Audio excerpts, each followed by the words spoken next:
അസ്സലാമു അലൈക്കും വറഹ്മത്തുള്ളാഹി വബറകാതുഹു. ഒരിക്കൽ വിദഗ്ധനായ ഒരു ചിത്രകാരൻ വക്രീയമായ കുറേ രേഖകൾ കൊണ്ട് അവ്യക്തമായൊരു ചിത്രം വരച്ചു. എന്നിട്ട് ആ ചിത്രം ഒരു ഡോക്ടറിൻ്റെ മുമ്പിൽ സമർപ്പിച്ചു. ഡോക്ടർ പറഞ്ഞു, ഇത് മനുഷ്യ മസ്തിഷ്കത്തിലെ കോശങ്ങളാണ്. രണ്ടാമത് ആ ചിത്രം ഒരു വഴിപോക്കൻ്റെ മുമ്പിൽ സമർപ്പിച്ചു.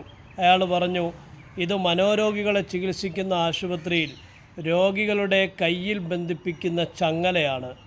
മൂന്നാമത് ആ ചിത്രം ഒരു കർഷകൻ്റെ മുമ്പിൽ സമർപ്പിച്ചു. കർഷകൻ പറഞ്ഞു, ഇത് വളർന്നു വരുന്ന എന്നാൽ ഭൂമിയിലേക്ക് ആഴ്ന്നുകൊണ്ടിരിക്കുന്ന ഒരു ചെടിയുടെ വേരുകളാണ് ഈ ചിത്രത്തിൽ. നാലാമത് ഒരു ന്യൂജൻ വിദ്യാർത്ഥിയുടെ മുമ്പിൽ ഈ ചിത്രം സമർപ്പിച്ചു. അപ്പോൾ അവൻ പറഞ്ഞ മറുപടി രസകരമായിരുന്നു, ഇതെൻ്റെ കാമുകിയുടെ തലയിലെ ചുരുണ്ട മുടിയാൻ.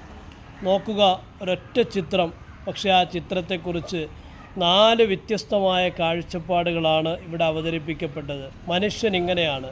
എല്ലാ വിഭാഗത്തിലും പെട്ട മനുഷ്യർ, അവൻ എവിടെയായാലും അവനൊരു കാര്യത്തെക്കുറിച്ച് വ്യത്യസ്തമായ വിഭിന്നമായ കാഴ്ചപ്പാടുകളും അഭിപ്രായങ്ങളും ചിന്താഗതികളും ഉണ്ടാവും. ഇത് മനസ്സിലാക്കിക്കൊണ്ട് എല്ലാവരുടെയും വ്യത്യസ്തമായ വീക്ഷണങ്ങളെ ഉൾക്കൊള്ളാൻ ആർക്കാണോ കഴിയുക, അവനാണ് സാമൂഹ്യ ജീവിതത്തിൽ വിജയിക്കാൻ കഴിയുക. അല്ലാത്തവർ പരാജയപ്പെടുക തന്നെ ചെയ്യും.